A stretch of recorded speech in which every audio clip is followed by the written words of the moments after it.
تو مولا عباس خانہ کعبہ کی چھت پر گئے، آپ نے خطبہ شروع کیا. اب آپ دیکھیں گے کہ کیا لہجہ میں نے بیان کیا کہ اہل بیت اور خود مولا عباس کی ذات وہ ہے جس کو آپ تاریخ میں سنا کرتے ہیں. کربلا کی تاریخ میں ایک بہت اہم کردار ہے جناب عباس کا، مگر ہماری کوتاہی یہ ہے کہ ہمیں صرف مولا عباس کے زندگی کا، ان کی لائف کا ایک پہلو ہمارے سامنے ہے، وہ ہے شجاعت، بہادری، دلیرانہ حملہ کرنا. صرف یہ ایک پہلو ہمارے سامنے ہے. لیکن میں آپ سے ایک بات کہنا چاہوں گا کہ یہ عباس وہ ہیں کہ جن کو مولا کائنات کی شبیہ کہا جاتا ہے. تو کیا علی صرف لڑنا ہی جانتے تھے؟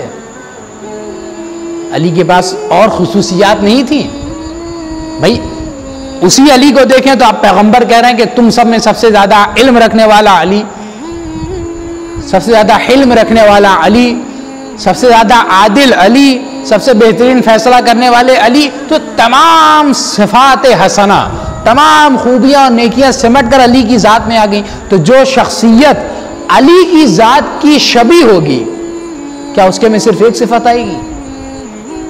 اس کے اندر بھی وہی علم آئے گا جو علم علی ہوگا، وہی صفتیں آئیں گی جو صفات علی ہوں گی، وہی حلم، وہی صبر، وہی شجاعت، وہی عدالت، وہی فیصلے کرنے کا انداز. سارے کمالات مولا کائنات کے مولا عباس میں پائے جائیں گے. کیوں؟ شباہت ہے مولا کائنات، قمر بنی ہاشم ہے. تو آپ اندازہ لگائیں. تو اس پہلو کو جو علمی پہلو ہے اور جو اہل بیت سے مخصوص ہے، میں آپ کی خدمت میں پھر عرض کر رہا ہوں اور آگے میں عرض کروں گا، ذرا سا ہنٹ دے دوں کہ اہل بیت میں سب سے زیادہ اگر کسی چیز، ان کے کردار میں، کیریکٹرز میں، معصومین میں سب سے زیادہ اگر کسی پوائنٹ پہ فوکس کیا گیا ہے تو وہ ہے علم، وہ ہے نالج. اور شروع سے رسول اللہ سے لے کے آخری امام تک، ان تمام امام تک، ان سب میں ایک کیریکٹر سب سے زیادہ فوکس کیا گیا ہے، وہ ہے علم. اور علم ہی اہل بیت ہے اور اہل بیت ہی علم ہے. اگرچہ شجاع سب ہیں، میں یہ نہیں کہتا، لیکن آپ اس بات پر غور کریں کہ جتنا اسلام کو مولا کائنات نے پھیلایا، تلوار چلائی، رسول اسلام کے دور میں جنگیں ہوئی، سارے جہاد ہوئے، اسلام پھیلا، ٹھیک ہے. امام حسن صلوات والسلام، امام حسین صلوات والسلام نے بھی تلوار چلائی، بہترین تلوار چلائی. لیکن اب یہاں سے تلوار غلاف میں ہے. چوتھے امام، پانچویں امام، چھٹے امام، میں آگے تاریخ بیان کروں گا. تو اب آپ دیکھیں گے تاریخ میں کہ تلوار صرف یہیں تک چلی، امام حسین تک. اس کے بعد تلوار نہیں اٹھی. تو پھر دین اسلام کو ان اہل بیت نے کیسے سنبھالا؟ اپنے علم سے، نالج سے. ایک بیسک پوائنٹ ہے، انہیں ہمارے مذہب کی بنیاد ہی ہے علم، وزڈم، حکمت. اس کے بغیر ہمارا مذہب کھوکھلا ہے. کیوں؟ اہل بیت نے اسی پہ فوکس کیا ہے. رسول اسلام کی حدیث یہیں سے شروع ہوتی ہے. پیغمبر کی پہلی وحی بھی علم کے حوالے سے تھی کہ پڑھو. تو اب آپ دیکھیں علم کا کتنا گہرا تعلق ہے. تو یہ اتنا بڑا پوائنٹ فضیلت کا جو اہل بیت میں پایا جاتا ہے، ہم اسی پوائنٹ کو مولا عباس کی لائف ہسٹری میں نہیں جوائن کرتے، اس سے نہیں جوڑتے، جبکہ اسی کو ہمیں مین فوکس کرنا چاہیے. علم مولا عباس آپ ظاہر ہوگا کب؟ جب آپ خطبہ مولا عباس پڑھیں گے. آپ جائیں تاریخ میں دیکھیں مولا عباس نے کیا خطبہ دیا. میں ایک دو جملے ابتداءً پڑھ دوں اور خلاصتاً عرض کر دوں کہ مولا عباس کا موٹیو کیا تھا. مولا عباس نے کہا بسم اللہ الرحمن الرحیم، الحمدللہ الذی شرف ھذا بقدوم ابی. یہ جملہ کہتے کہتے مولا عباس نے امام حسین کی طرف اشارہ کیا. خطاب ہے سارے حجاج سے. کیا خطبہ ہے کہ ساری تعریفیں اس خدا کے لیے. اب آپ دیکھیں واقعاً کیا تیور تھے اور کیا علمی بلاغت تھی.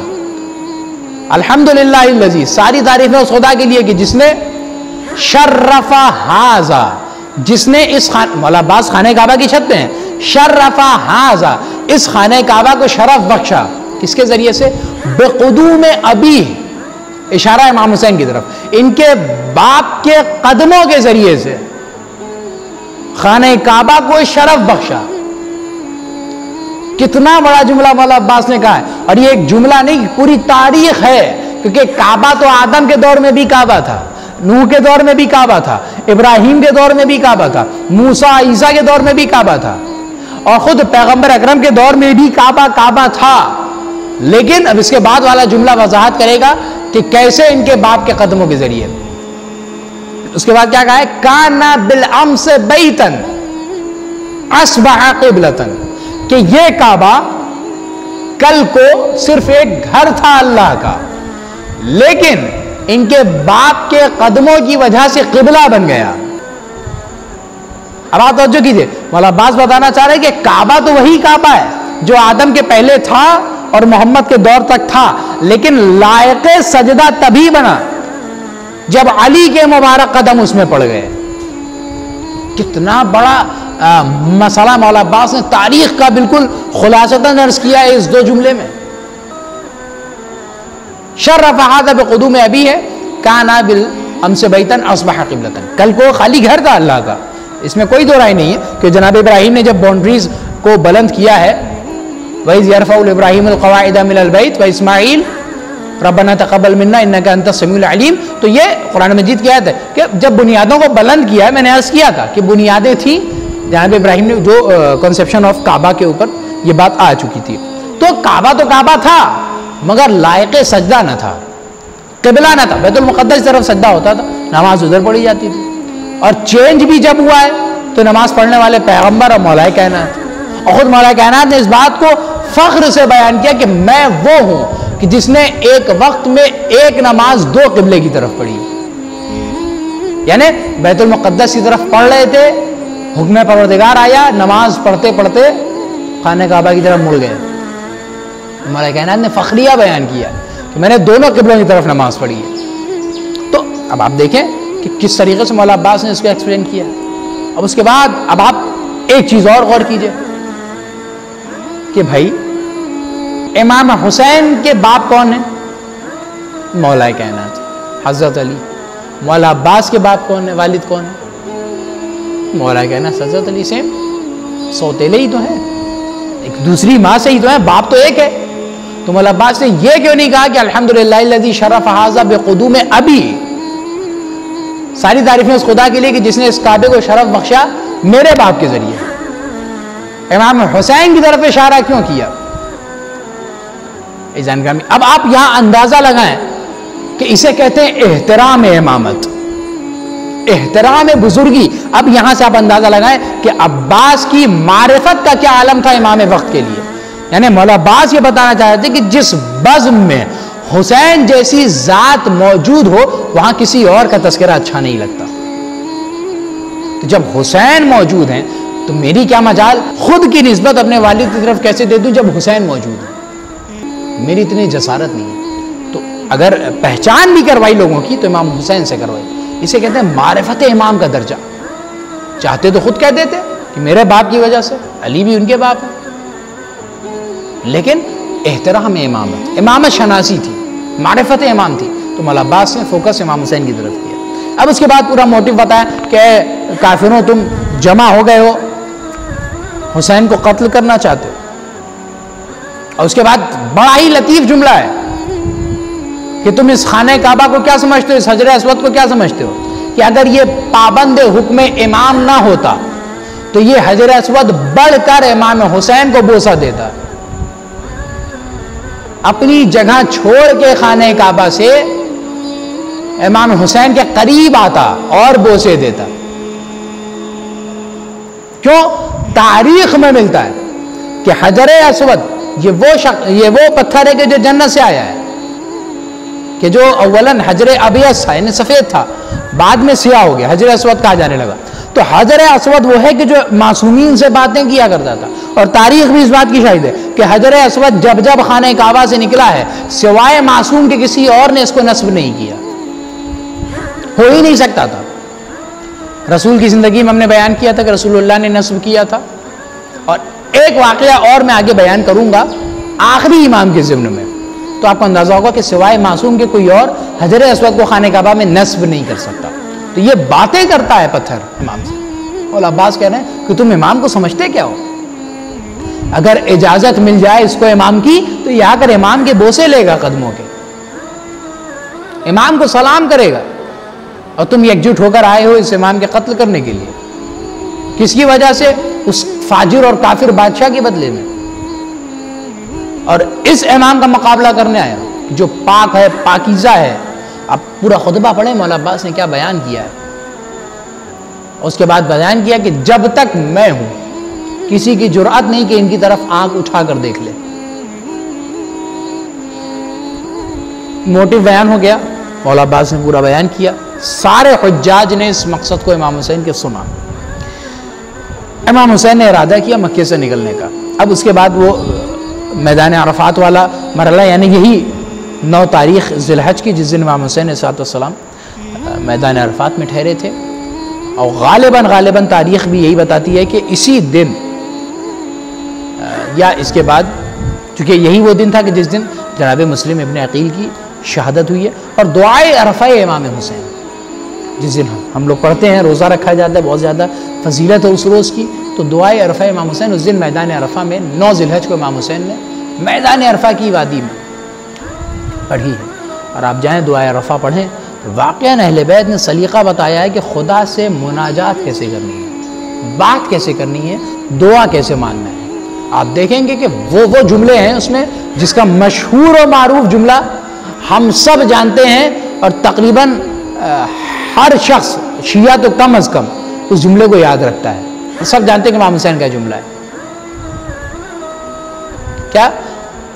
ماذا وجد من فقدک ومن الذی فقد من وجدک، جس نے تجھے کھو دیا اس نے کیا پایا،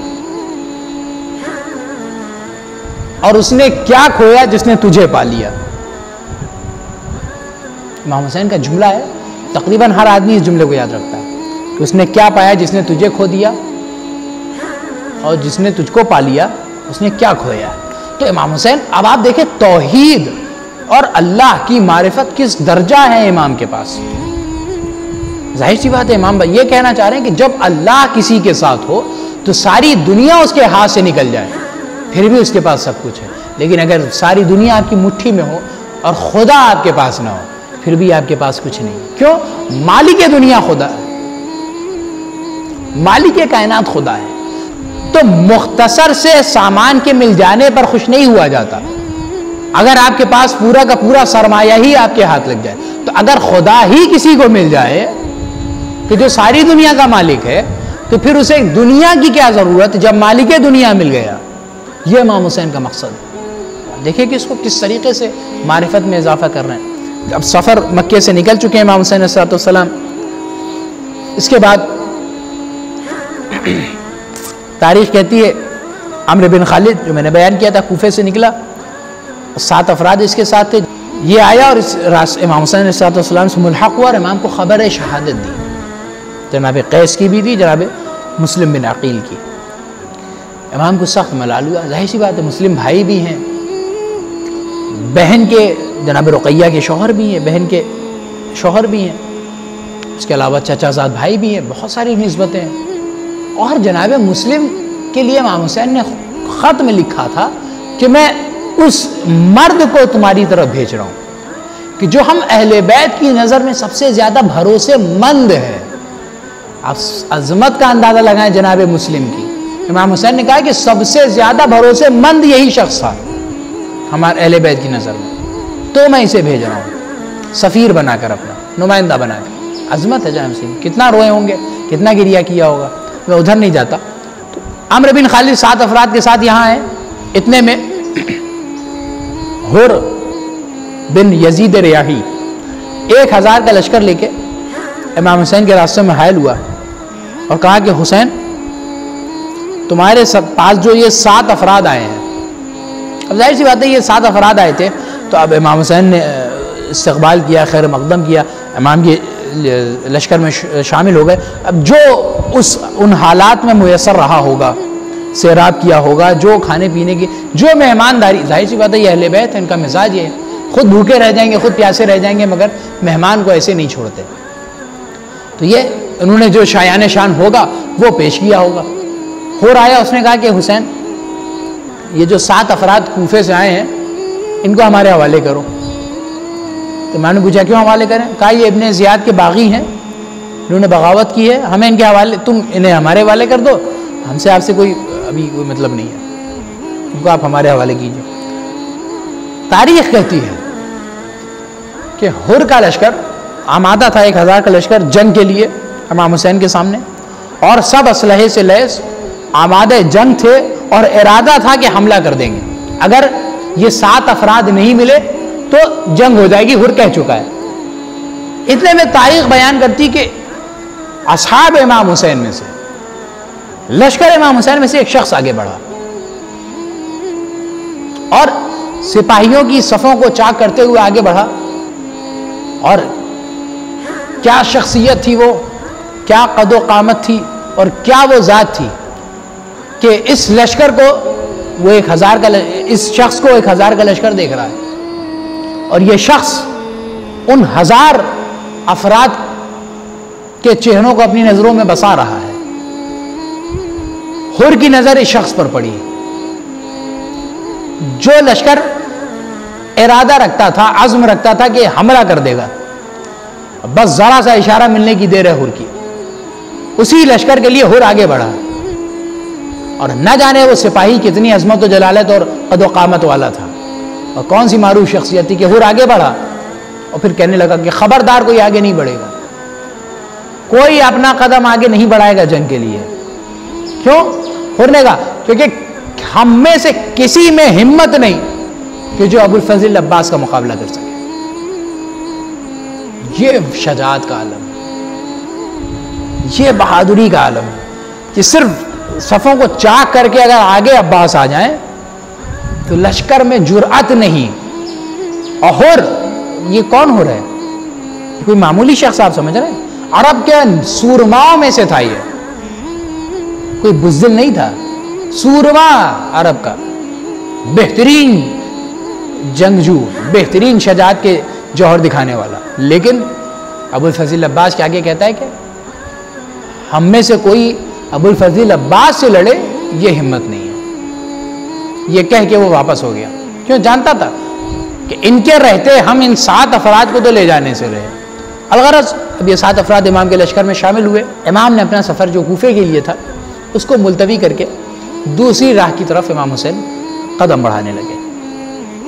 راستے میں تاریخ میں ملتے ہیں، طبری وغیرہ میں بھی ہے، اور مقتل کی کئی کتابیں ہیں. مقتل عبد المقرم آپ دیکھ لیں، مروم مقرم کی ہے، لحوف وغیرہ آپ دیکھ سکتے ہیں. تو سفر امام حسین ایک طولانی ہے اور اس میں کئی افراد ملے.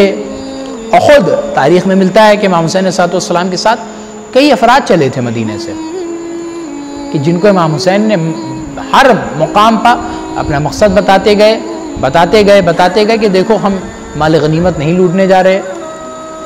وہی آئے ہمارے ساتھ کہ جو اپنی جان سے ہاتھ دھونے کے لیے تیار ہو.